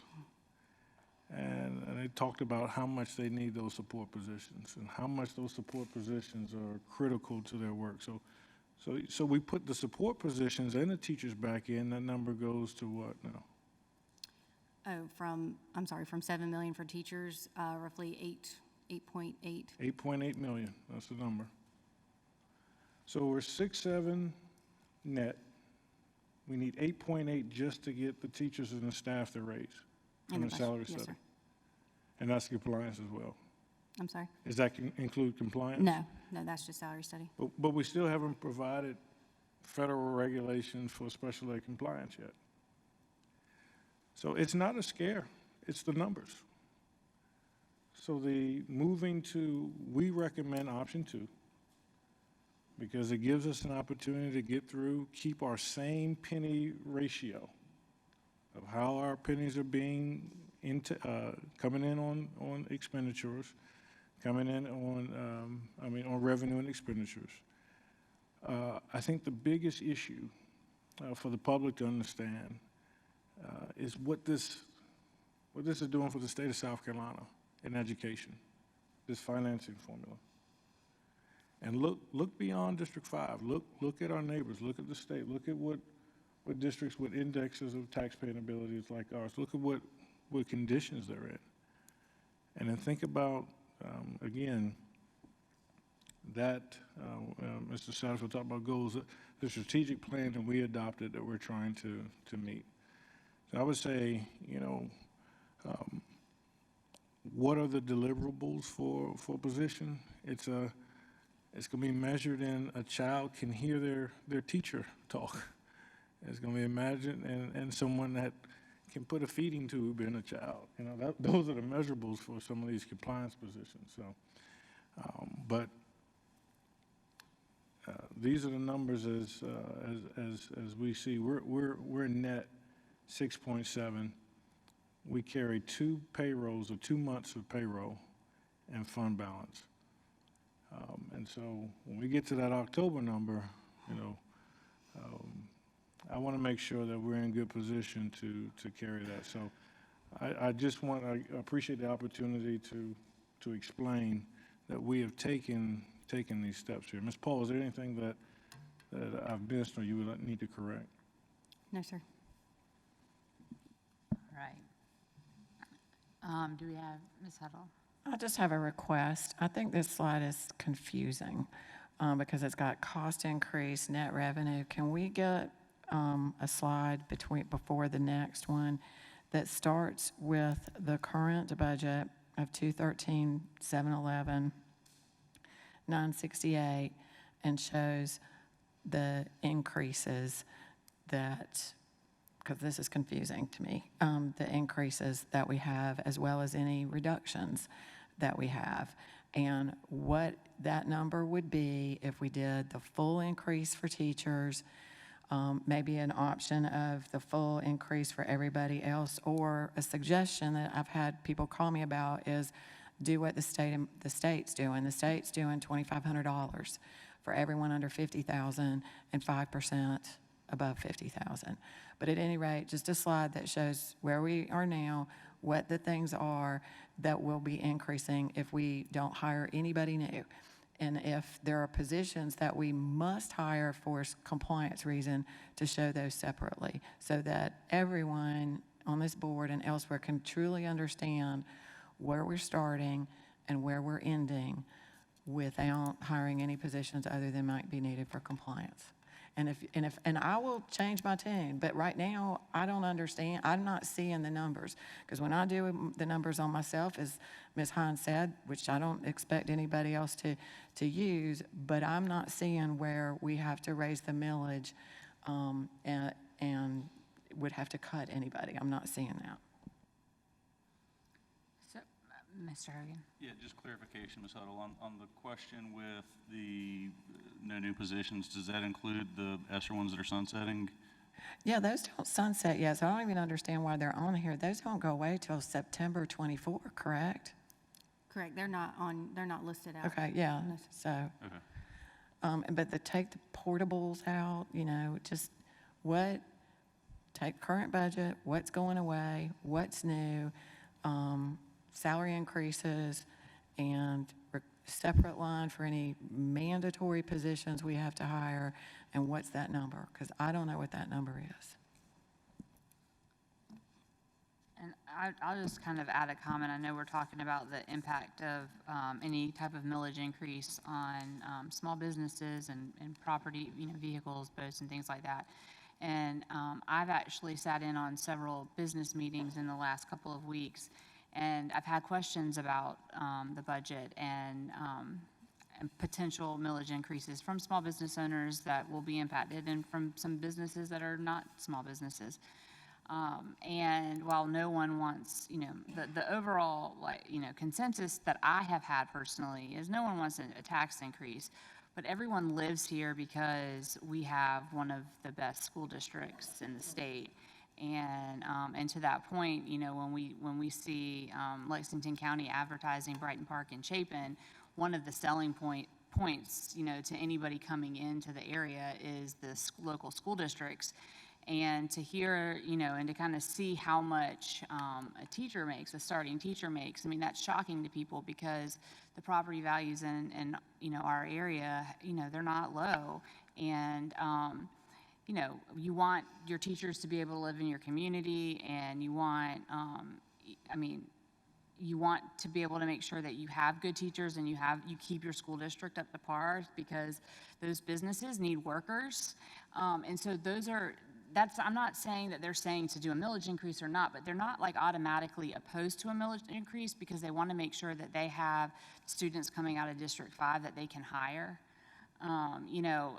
You can take that for what it's worth. I mean, and there's definitely people that will, be very upset about a millage increase because they want to make sure that we're spending our tax dollars wisely, and we absolutely need to. And that's why we're asking these questions to, if we see an issue, is there an explanation that we're not seeing because we're not in those numbers every single day? But I do think that there is, a group of, there are businesses that think that the overarching goal is, to make sure we're producing educated students so that they can hire educated students. And the thought of losing teachers to another district because they pay more, is concerning. And that happens because there are other school districts in the Midlands that pay more than District 5, and our school district is way better than theirs is. I'm not trying to throw any, like, rivalries or anything, but, I mean, it's the truth. So, I mean, you know, it's easy to sensationalize a subject or a topic like this, and I'm not trying to do that at all. I'm asking the community to kind of keep, you know, an open mind and to talk to, you know, Dr. Ross, you know, has definitely answered questions for some folks that I know. I mean, I know we're all trying to answer questions. I mean, it's not necessarily, you know, a social media thing or, you know, a PR campaign. You know, these are like real questions. We're trying to get feedback from them. We're trying to make sure that, you know, Dr. Ross and the CFO are providing us with as much information as they can in an unpredictable environment. So that's just my comments, Mr. Scully, and then we'll kind of. Just real quickly, regarding the, you know, if we just think about what we talked about during executive session today, about the difference in teacher pay between districts, we saw that real time today. Also, if we do option 3, those trophies we gave out earlier tonight, they're going to be those, and the teachers and the students that earned them will be going to Lexington 1. But I make a motion to adjourn. Oh, okay. Okay, is there a second? Okay, but we do need some discussion because Dr. Ross needs to, Two things, discussion before we adjourn. We have to notice in the morning. Sorry. We have to notice in the morning in order to meet our deadline for June 12th, an option. What we have prepared in this packet is option 2.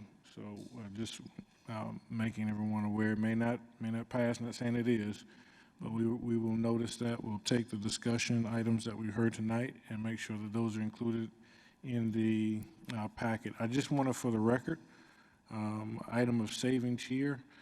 I just want to say School District 5 of Lexington and Richland County wholeheartedly supports the work of the Lexington County First Steps program to prepare young children for success in school and throughout life. Thanks in part to the support from Lexington County First Steps, we currently have 5 full-time parents as teachers, certified family educators serving families with children prenatal to 5 years of age. These educators work through programming and educational home visits to assist parents in developing parenting skills and promoting school readiness. Our local match includes facilities that house programming, parent lending libraries, and provide office space for staff members. School District 5 also provides local funds and supervision and support of the family educators. We look forward to the continued support from the Lexington County First Steps in 2023-24. School District 5 is committed to expanding parenting and education and early childhood initiatives and reaching more families in our community. Funding received by this district from Lexington County First Steps will be used to supplement, not supplant, other state, federal, and local funding. School District 5 commends Lexington County First Steps for its financial support and technical assistance to school readiness programs, and for helping school districts such as ours better serve the educational and developmental needs of our youngest citizens to be born to learn and their families. So thank you, Dr. Harris and your team, for the Ready by 5 initiative. Madam Chair, that's all. I have a question. When you say notice, what does that mean? So we have a legal requirement to notice our budget for third reading for the workshop. Ms. Paul, can you go Yeah, over that? so we have a legal requirement by the state to notice 15 days prior to the public hearing in I think the words are a generalized newspaper format, and so that will be noticed on Sunday. Call for the vote. All in favor of adjourning? Didn't you make a motion to adjourn? Yep, and you seconded? All right, all in favor? Yeah, all in favor of adjourning? 7-0, motion carries. Our next meeting is on June 12th.